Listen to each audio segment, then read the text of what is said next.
Ayan mga palangga, magandang gabi sa inyong lahat, no? Oh, kargado sa inyo. Oh, palangga nyo. Kargado, magandang gabi, Rels. Mga followers, magandang gabi. Shout out, ha? Ito pala.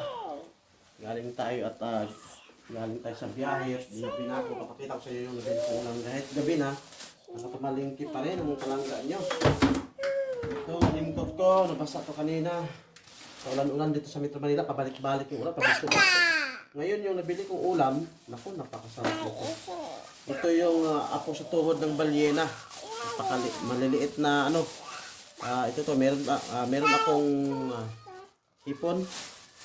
Ito yung apo sa tuhod ng balyena. Maliliit.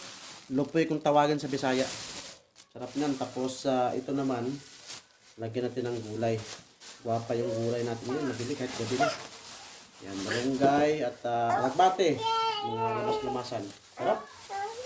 Sabi natin ng saging para sa bugoy. Diba? Santa pa. Makahigop na naman sa bawo yung asawa ko kasi hinihigop siya lagi ng anak ko. Mga palangga.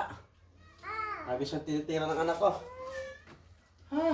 Thank you, Lord.